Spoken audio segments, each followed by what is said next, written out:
बिस्मिल्लाहिर्रहमानिर्रहीम। अस्सलाम वालेकुम स्टूडेंट्स। आज हम टाइप्स ऑफ कोड्स के बारे में पढ़ेंगे। जैसा कि हम पहले प्रोग्रामिंग लैंग्वेजेस के बारे में पढ़ चुके हैं। टाइप्स ऑफ कोड्स, कितनी तरह के कोड हमारे पास होते हैं, उनकी क्या टाइप्स हैं। There are two types of codes. Number 1 is source code and number 2 is object code. इनको जहन में रखना है आपने कि जैसा कि हमने प्रोग्रामिंग लैंग्वेज में हाई लेवल लैंग्वेज पढ़ी थी, सोर्स कोड हमेशा हाई लेवल लैंग्वेज में लिखा जाएगा। जो सोर्स कोड होगा वो कोड होगा जो कि कौन सी लैंग्वेज में लिखा जाता है, हाई लेवल लैंग्वेज में लिखा जाता है। सोर्स कोड को हम सोर्स प्रोग्राम भी बोलते हैं, ठीक है। और कंप्यूटर इसको डायरेक्टली अंडरस्टैंड नहीं कर सकता। जो सोर्स कोड होता है उसको कंप्यूटर डायरेक्टली अंडरस्टैंड नहीं कर सकता क्योंकि वो हाई लेवल लैंग्वेज में होता है।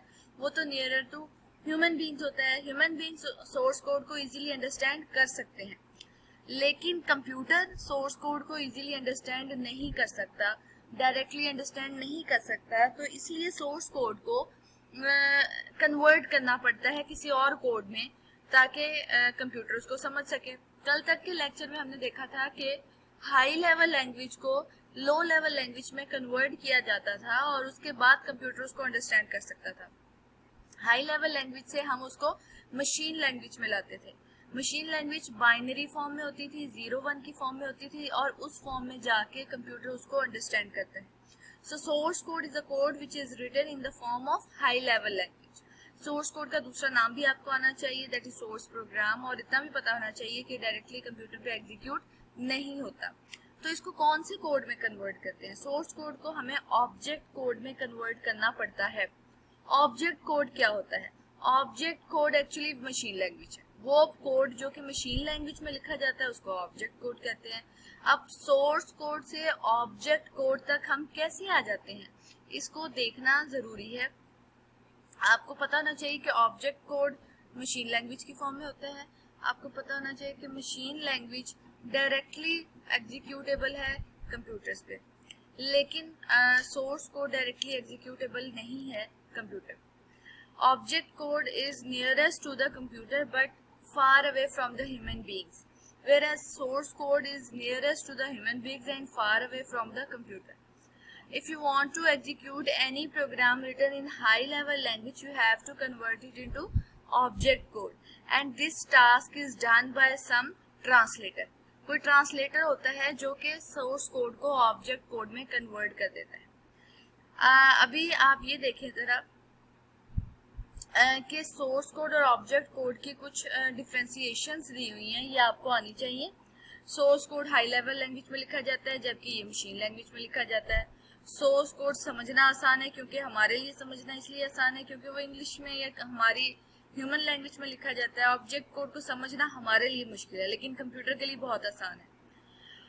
सोर्स कोड को इजीली मॉडिफाई किया जा सकता है क्योंकि उसको समझना आसान है तो उसको मॉडिफाई करना भी आसान है। ऑब्जेक्ट कोड को हमारे लिए मॉडिफाई करना मुश्किल है। सोर्स कोड में हमारे पास कुछ स्टेटमेंट्स होती हैं लेकिन ऑब्जेक्ट कोड में हमारे पास ज्यादा स्टेटमेंट्स होती हैं। अब हम बात करेंगे लैंग्वेज प्रोसेसर की, जो कि मैंने ट्रांसलेटर की बात की थी। लैंग्वेज प्रोसेसर, जैसा कि अगर हम रियल टाइम की एक एग्जांपल लें, फॉर एग्जांपल दो लोग अगर आपस में मिलते हैं जिनमें से एक चाइनीज है और एक पाकिस्तानी है। पाकिस्तानी को चाइनीज लैंग्वेज नहीं आती और चाइनीज को पाकिस्तानी लैंग्वेज नहीं आती। अगर इन दोनों ने एक दूसरे से बात करनी है तो ये कैसे एक दूसरे से कम्युनिकेट करेंगे? या तो वो एक दूसरे की लैंग्वेज बोले जो कि उनको नहीं आती, तो इसके लिए हम क्या करेंगे, एक तीसरे पर्सन को इन्वॉल्व करेंगे, एक थर्ड पर्सन को इन्वॉल्व करेंगे जो कि क्या करेगा, चाइनीज की बात सुनेगा, उसको ट्रांसलेट करेगा पाकिस्तानी लैंग्वेज में और उसको उर्दू में उसे वो बात समझा देगा। वो उधर से उर्दू में सुनेगा, ट्रांसलेट करेगा और चाइनीज में समझा देगा। इसका मतलब है कि चाइनीज को पाकिस्तान उर्दू में कन्वर्ट कर रहा है और उर्दू को चाइनीज में कन्वर्ट कर रहा है ताकि दोनों की अंडरस्टैंडिंग हो जाए। तो ये ट्रांसलेटर का काम है। इसी तरह से भी ट्रांसलेटर जो होते हैं वो लैंग्वेज प्रोसेसर भी कहलाते हैं। क्योंकि सोर्स कोड इंसान समझ रहे हैं और ऑब्जेक्ट कोड को कंप्यूटर समझ रहा है। हमने काम कंप्यूटर से करवाना है। हम क्या करते हैं कि हम उसको अपनी आसानी के लिए सोर्स कोड में लिख लेते हैं, हाई लेवल लैंग्वेज में लिख लेते हैं, लेकिन कुछ सॉफ्टवेयर बना दिए जाते हैं जिनको लैंग्वेज प्रोसेसर्स बोलते हैं। उन सॉफ्टवेयर के थ्रू सोर्स कोड को हम ऑब्जेक्ट कोड में कन्वर्ट कर देते हैं। इस तरह से हमारा काम भी आसान हो जाता है और कंप्यूटर का काम भी आसान हो जाता है। हम लिखने में आसानी पैदा कर देते हैं कि प्रोग्राम इंसान आसानी से लिख सकते हैं, क्योंकि 0-1 की फॉर्म में प्रोग्रामिंग करना बहुत मुश्किल काम है, बाइनरी फॉर्म में प्रोग्रामिंग करना बहुत मुश्किल काम है।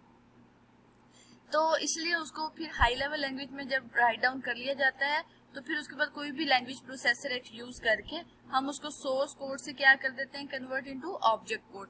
सो you can say that language processor is used to convert the source code into the machine code or object code. You can say that language processors are used to convert the high level language into low level language. You can say that it is a software which converts the high level language programs into low level language programs. They are called translators also. और उसके अलावा हमारे पास different types of language processors हैं, जो number 1 is compiler, interpreter है और उसके बाद assembler है। कंपाइलर ने क्या काम करना है, इन तीनों का काम एक ही है कि इन्होंने सोर्स कोड को कन्वर्ट करना है किसमें, ऑब्जेक्ट कोड में। असेंबलर का काम थोड़ा सा डिफरेंट है, वो मैं आपको बताऊंगी, लेकिन कंपाइलर और इंटरप्रेटर का काम बिल्कुल सेम है। इसलिए सोर्स कोड को ऑब्जेक्ट कोड में कन्वर्ट करना है, हाई लेवल लैंग्वेज को कन्वर्ट कर देना है किसमें, ऑब्जेक्ट कोड में। क्यों करना है, ताकि कंप्यूटर उसको डायरेक्टली अंडरस्टैंड कर सके। जहन में रखना है कि कंपाइलर और इंटरप्रेटर दोनों ही सॉफ्टवेयर है, ये हार्डवेयर नहीं है, ठीक है। लेकिन इनका डिफरेंस क्या है, अगर काम सेम करता है तो डिफरेंस क्या है, डिफरेंस ये है कि कंपाइलर इंटरप्रेटर का ट्रांसलेशन करने का तरीका कार थोड़ा सा मुख्तलिफ है। कंपाइलर सारे के सारे प्रोग्राम को एक ही वक्त में ट्रांसलेट कर देता है एज ए होल, ठीक है। वो एक ही वक्त में पूरे के पूरे प्रोग्राम को जो कि हाई लेवल लैंग्वेज में लिखा गया है उसको मशीन लैंग्वेज में कन्वर्ट कर देता है, ठीक है। और जबकि इंटरप्रेटर क्या करता है, interpreter line by line move करता है, ये लाइन बाय लाइन ट्रांसलेट करता है हाई लेवल लैंग्वेज को लो लेवल लैंग्वेज में। ये हाई लेवल लैंग्वेज को लो लेवल लैंग्वेज में लाइन बाय लाइन क्या करता है, ट्रांसलेट करता है। तो ये इसका एक डिफरेंस है।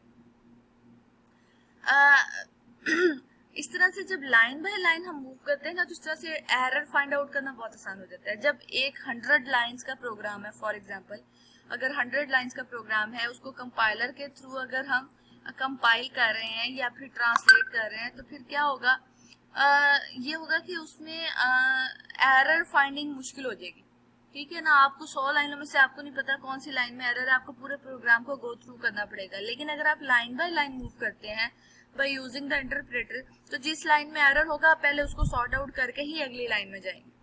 तो थोड़ा टाइम कंज्यूमिंग होगा, लेकिन डीबगिंग इसमें बड़ी आसान हो जाती है इंटरप्रेटर में। अब अगर कंपाइलर की डेफिनेशन आ जाती है तो you must write that compiler is a language processor which is used to convert the high level language into low level language as a whole. You can say that it is used to convert the source code into object code as a whole. Compiler is a software. मैं बार बार बता रही हूँ, compiler कोई आपके पास machine नहीं है, कोई hardware नहीं है, this is a software. Interpreter is also software and software is a set of instructions. अब हम देखते हैं असेंबलर क्या है। असेंबलर नाम से ही आपको पता चल जाएगा, हमने पढ़ा था असेंबली लैंग्वेज में भी कुछ निमोनिक्स यूज करते हैं हम ये पढ़े थे कि nearest language is the machine language and nearer language is the assembler. इसका मतलब है कि असेंबली लैंग्वेज भी डायरेक्टली अंडरस्टैंडेबल कंप्यूटर के लिए नहीं है। अगर आपने असेंबली लैंग्वेज कंप्यूटर को डायरेक्टली अंडरस्टैंड करवानी है, you have to convert it into machine language first, and the processor which is used, language processor या translator which is used to convert the assembly language into the machine language, that is called assembler. So assembler is actually a language processor which is used to convert the assembly language into the machine language. ठीक हो गया। तो ये भी आपके पास एक तरह का लैंग्वेज है। अब ये तीनों आपने डिफ्रेंशिएट करने हैं, इनको पढ़ना है, समझना है, क्योंकि ये बहुत इंपॉर्टेंट है और पेपर में अक्सर आ जाते हैं। बाकी ये डिफ्रेंशिएशन है जो मैंने पढ़ाई है, उसी में से कुछ उन्होंने ये सॉर्ट आउट की हुई हैं चीज़ें, उनको रीड आउट आपने कर लेना है और ये टॉपिक बहुत अच्छे तरीके से तैयार कर लेना है आपने, क्योंकि ये अक्सर पेपर में आ जाता है। So we discussed today source code, object code, and then we discussed language processors like compiler, interpreter, and assembler. Okay, thank you.